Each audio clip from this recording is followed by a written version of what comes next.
우리 찬송가 295장입니다. 295장 찬양하겠습니다.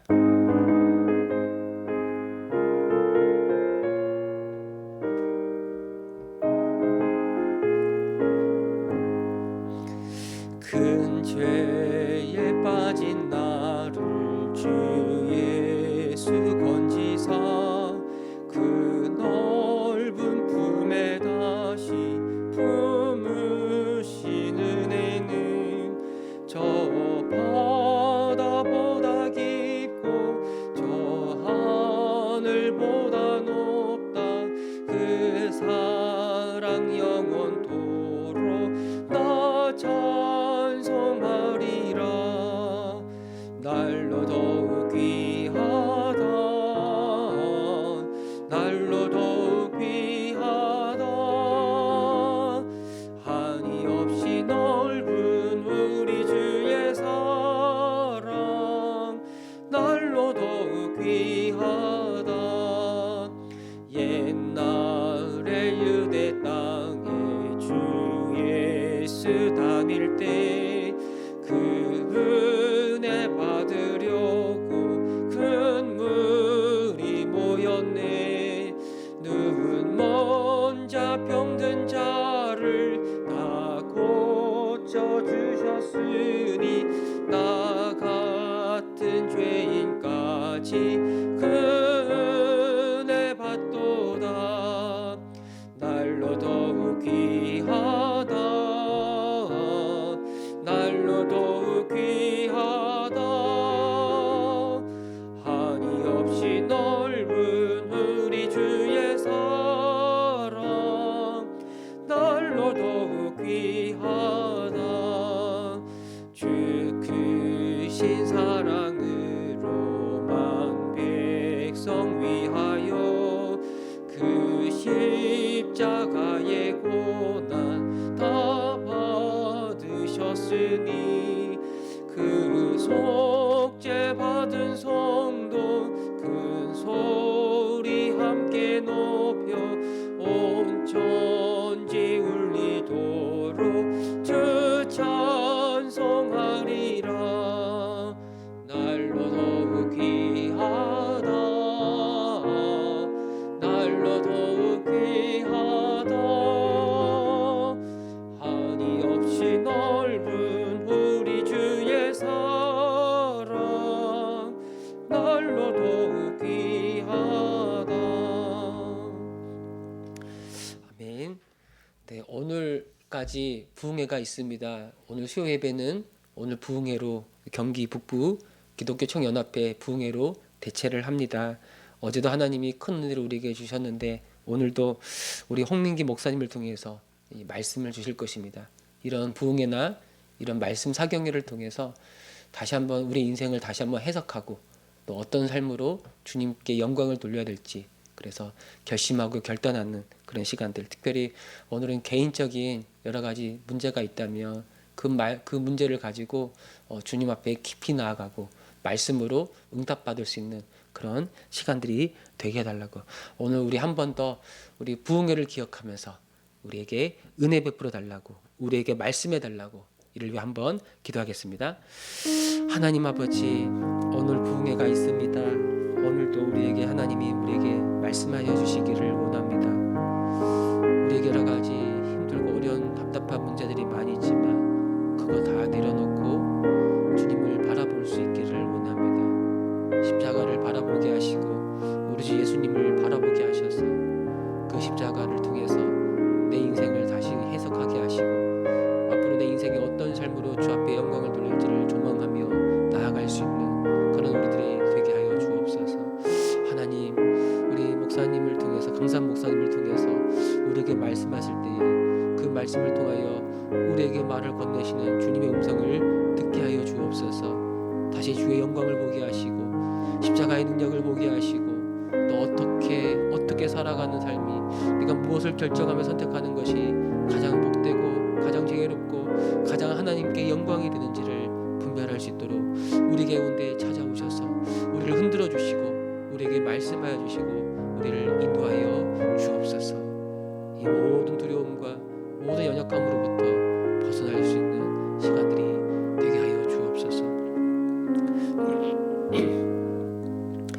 하나님 아버지, 오늘 부흥의 두 번째 날입니다. 오늘도 하나님께서 우리 가운데 찾아오셔서 하늘의 말씀으로 우리를 채워주실 줄을 믿습니다. 각 한 사람 한 사람 많은 어려움이 있습니다. 답답함이 있습니다. 때론 주님 앞에 너무나 부끄러운 모습들도 있을 것입니다. 이번 부흥회를 통해서 우리가 주님 앞에 벌거벗은 자로 서 있게 하셔서 다 내려놓게 하시고, 또 우리가 회개하고 돌이켜야 될 부분도 있다면 철저히 회개하고 돌이키는 시간이 되게 하시고, 정결함과 거룩함으로 나아가고 우리의 남은 인생이 하나님께서 기뻐하시는 복된 인생, 하나님께서 영광 받으시는 그런 인생으로 드려질 수 있도록 다시금 우리의 마음을 새롭게 하고 결심하고 결단할 수 있는 그런 복된 자리가 되게 하여 주옵소서.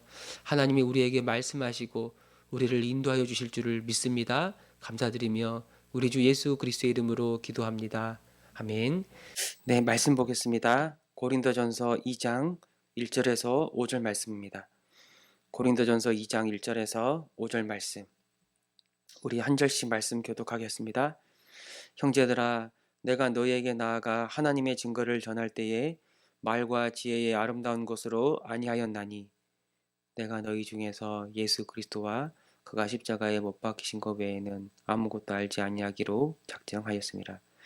내가 너희 가운데 거할 때에 약하고 두려워하고 심히 떨었노라.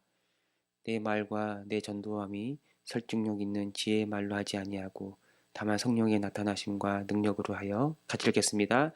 너희 믿음이 사람의 지혜에 있지 아니하고 다만 하나님의 능력에 있게 하려 하였노라. 아멘. 누가 구원을 받는가? 누가 하나님의 나라에 들어가는가? 유대인들처럼 우리가 율법을 가졌기 때문에, 그런 선민 백성이라는 확신 때문에 그가 구원을 받는가? 아니면 헬라인들처럼 우리가 지혜를 가지고 또 지혜를 추구하고 그래서 얼마든지 어떤 구원에 이룰 수 있다라고 그런 생각하는 그런 사람들이 이 하나님의 나라에 들어가는가? 그게 아니었죠. 이 십자가를 보고, 예수 그리스도의 십자가를 보고 내가 하나님 앞에 철저히 실패한 인생이고, 그래서 하나님의 저주 아래에 있어야 할 죄인이라는 사실을 아는 사람들, 이를 인정하고 십자가에 매달려 죽으신 우리 주 예수님 앞에 엎드리는 사람들만이 구원을 받는 거예요. 그러므로 이 십자가의 복음을 정말 아는 사람들은 하나님 앞에 아무것도 자랑할 게 없습니다. 이 고린도 교회 성도들처럼 아주 약하고 아주 낮은 그런 비천한 인생들이건, 아니면 뭐 세상에서 인정받고 아주 높은 지위에 있었던 사람이라 하더라도 그가 복음을 듣고 이 복음을 믿고 구원을 받았다면 그는 자랑할 게 아무것도 없으며 오직 우리 주 예수 그리스도의 그 은혜, 그 십자가의 은혜, 그 은혜만을 자랑하게 되는 겁니다.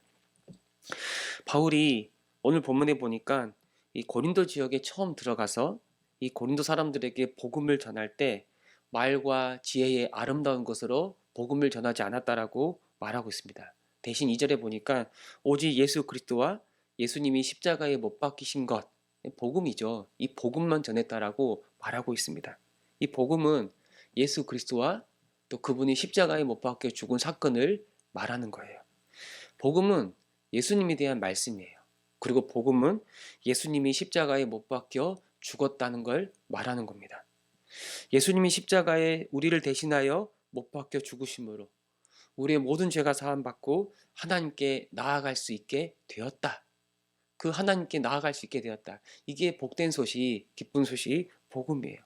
복음은 우리 같은 죄인이, 이 말은 우리는 하나님께 나아갈 수 없다라는 고백인데, 그 예수님의 십자가로 말미암아 우리 모든 죄가 용서받고, 그리고 모든 죄와 모든 사망의 저주로부터 건짐을 받고 구원을 받고 이제는 하나님의 그 나라, 그 복된 나라에 들어갈 수 있다라는 소식, 이게 우리에게 복음이에요. 그래서 예수님의 십자가는 우리에게 말 그대로 복음, 복된 소식, 기쁜 소식, 즐거운 소식.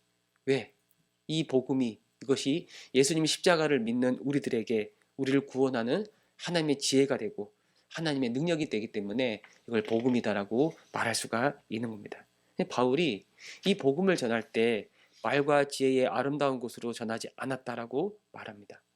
이 말과 지혜의 아름다움, 이건 그 당시 고린도 지역에 유행했던 이 헬라 철학을 비롯하여 어떤 사람들의 화려한 언변, 어떤 수사학을 가리키는 겁니다. 아무 내용이 없어요. 그런데 뭔가 그럴듯한 말, 아름다운 수식어, 아주 화려한 언변으로 치장하면 사람들은 그 말에 설득당하고 그렇게 말하는 그런 사람들을 추종하고 따라갔다는 거예요. 이런 말들은 사절의 표현처럼 설득력이 있어요. 네, 설득력 있는 지혜예요. 사람들의 마음을 끕니다. 때론 사람들에게 감동을 일으킬 수도 있어요. 그러나 그 소리가 아무리 요란한다 하더라도 실상은 텅 비어 있고 뭔가 떠들썩하지만 실상은 먹을 것이 하나도 없는 그런 이야기.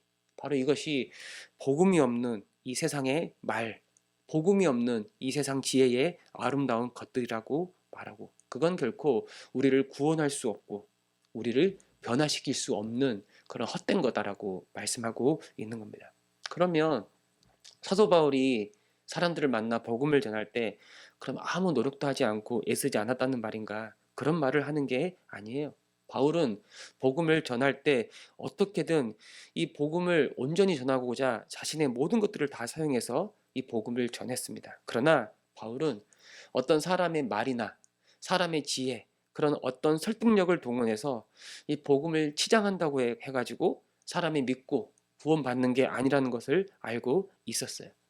사람의 말, 사람의 지혜에 능력이 있기 때문이 아니라 바로 복음 그 자체, 십자가에 매달려 죽은 그리스도, 그분에게 이 우리를 구원하는 능력이 있다라는 걸 바울은 정확하게 알고 있었다는 거예요. 여러분, 우리가 복음을 전할 때 복음을 듣는 사람들의 입장에서 그들의 눈높이에 맞추어 복음을 전하려고 애써야 합니다. 그런 노력 자체가 잘못된 건 아니에요. 그러나 우리가 그들을 설득하기 위해서 복음이 아닌 것을 거기에 덧붙이거나 아니면 아주 복음에 있어서 우리가 뺄 수 없는, 우리가 빠뜨릴 수 없는 것, 아주 중요한 부분들을 핵심을 빼버리고 할 때 그때 복음의 능력이 나타나지 않아요. 우리는 복음을 있는 그대로 그 어느 것도 빠뜨리지 않고 온전히 전해야 됩니다. 이 복음을 전할 때 사람들이 거부해도 괜찮아요.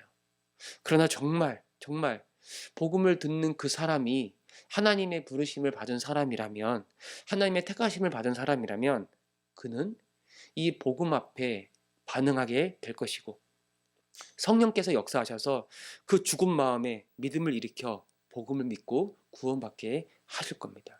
이걸 믿었기 때문에 바울이 복음에 무엇인가를 덧붙이거나 또 어떤 것을 빼뜨려서 사람들을 설득하려고 했던 게 아니라 말과 지혜의 아름다움으로 나아갔던 게 아니라 있는 그들의 복음, 예수 그리스도와 예수님이 십자가에 못 박힌 그 사건, 그 십자가 복음만을 이 만나는 사람들에게 전했다고 말씀하고 있는 겁니다. 또 바울이 말할 때 3절에 보니까 너희 가운데 거할 때에 약하고 두려워하고 심히 떨었다. 바울의 약함이 무엇을 의미하는지는 우리는 정확히 알 수가 없어요. 그러나 이 전후 문맥을 살펴보면 그의 약함이 어떤 인간적으로 어떤 매력을 느끼지 못하는 그런 약함이라고 추정할 수 있어요. 반대로 그 당시 지혜자들, 그 당시 철학가들, 그 당시 수사가들은 어떻습니까? 아주 화려한 언변을 자랑하고 사람의 말과 지혜의 아름다운 것으로 무장한 사람들이었어요. 그들은 인간적으로, 세상적으로 보면 내세우고 자랑할 것이 굉장히 많은 아주 매력적인 그런 사람들이었고, 그들의 말을 듣던 많은 사람들이 그들을 칭찬하고 그들을 추종하고 그들을 따라갔던 겁니다. 그러나 바울은 인간적으로, 세상적으로 사람들의 이목을 끌만한 그런 게 없어요. 그는 아주 약한 인생이에요. 어쩌면 이 약함이 이 바울의 어떤 몸의 어떤 연약함, 그런 걸 의미하기도 한다고 생각할 수 있습니다. 이 세상의 기준으로 보면 그는 정말 부족한 인생이에요. 약한 인생이에요. 그런데 이런 바울을 통해서 하나님이 역사하신 거예요. 그 다음에 약하고 두려워하고 심히 떨었노라. 여기서 두려워하고 심히 떨었다라는 표현은 하나님의 어떤 신적인 능력이 나타났을 때 사람이 일으키는 사람의 반응이라고 말할 수가 있어요. 바울은 약했어요. 그는 인간적으로 내세울 게 아무것도 없었어요. 그런데 그 약함을 통해 하나님의 능력이 나타났어요. 그 약함 가운데 역사하시는 하나님의 능력을 경험하고 체험하고, 그래야 그 하나님의 임재 가운데 두려워하며 떨었다라고 말씀하고 있는 거예요. 여러분, 바울이 복음을 전할 때 인간적으로 아무것도 내세울 수 없는 인생이었는데, 그가 선포한 복음을 통해 성령께서 임재하시고, 성령께서 역사하시고, 사람들을 설득하시고, 그 마음을 열어주시고, 그 복음 앞에 엎드리게 하는 그런 생명의 역사가 일어나게 하셨다는 거예요. 이걸 통해 바울이 말합니다. 5절에 이렇게 이야기합니다. 이는 주님을 향한 우리의 믿음이 사람의 지혜나 사람의 능력이나 사람의 말과 지혜의 아름다움으로 일어나는 게 아니라 오직 하나님의 능력으로 일어난다는 걸 보여주는 거다라고 그렇게 말씀하고 있는 겁니다. 여러분, 고린도 교회에 분열을 일으키는 거짓 지도자들의 특징이 무엇입니까? 고린도 교회 안에 들어왔던 거짓 지도자들은 사람의 말과 사람의 지혜로 사람들을 설득했습니다. 뭔가 예수를 전하는 것 같은데 그 복음이 충분하지 않아요. 또 예수가 아닌 다른 것을 거기에 덧붙이고 사람들에게 말을 했다는 거예요. 그리고 예수보다 예수를 전하는 자기 자신들을 더 높이고 더 따라오게 하는 거예요. 사람들을 어떤 화려한 언변으로 유혹하고 결국엔 자기들을 추종하는 사람들로 세우는 거예요. 예수 그리스도를 보게 하고 예수 그리스도로 가게 하고 예수 그리스도를 따라가게 하는 게 아니라 결국 자기를 높이고 자기를 따르는 사람들로 만드는 것. 그게 이 고린도 교회 안에 분열을 일으켰던 지도자들의 특징이었다는 것. 그러나 바울은 그런 말과 지혜의 아름다움으로 복음을 전하지 않았습니다. 심지어 그는 아주 약한 인생이었어요. 사람들 앞에 매력적인 사람이 아니었어요. 그 어느 것도 어필할 수 있는 그런 인생이 아니었습니다. 그러나 바울은 그들을 만났을 때 복음을 있는 그대로, 예수 그리스도의 십자가를 충분히 아주 분명하게 있는 그대로 전했습니다. 그때 하나님께서 이 복음을 통해 성령의 능력이 나타나게 하시고 믿음으로 반응하게 하시고 하나님의 백성으로 구원 얻는 아주 놀라운 생명의 역사를 바울이 전하는 그 복음을 통해 일으켜 주었다라고 말씀하는 거예요. 이 말을 할 때 이 고린도교 성도들은 바울을 처음 만나 복음을 들었을 때 그 놀라운 생명의 경험을 기억하고 그걸 다시 한번 기억할 수 있었을 것입니다. 여러분, 우리가 할 수 있는 일이 무엇인가? 이 정말 복음의 능력을 믿고 그래서 거기에 어떤 것도 더하거나 또 거기에 어떤 것도 빼거나 하지 않고 이 십자가의 복음을 바르게 알고 이걸 충분하게 다른 사람들에게 전하는 거예요. 물론 우리가 이 복음을 효율적으로 전하기 위해 노력해야 합니다. 그러나 또 많은 경우에 그 효율성 때문에 정작 복음을 제대로 전하지 못할 때가 얼마나 많은지 몰라요. 그래서 복음을 그냥 전하면 돼요. 네. 우리가 약해도, 우리가 인간적으로 어떤 매력이 없어도, 내가 어떤 자랑할 만한 것이 아무것도 없다 하더라도 우리가 전하는 복음이 진짜라면 거기에 능력이 있기 때문에 하나님은 이 복음 가운데 역사하셔서 사람을 구원하는 능력이 나타나게 하는 거예요. 그때 우리는 아주 깜짝 놀랄 겁니다. 깜짝 놀랄 거예요. 도대체 이게 무슨 일인가? 나는 정말 아무것도 아닌데, 나는 정말 약한 인생인데, 나를 통해서 이 질그릇같이 깨어질 수밖에 없는 나 같은 인생 가운데 주께서 역사하셔서 내 안에 보배이신 예수 그리스도가 드러나게 하시고, 이 복음이 진짜구나.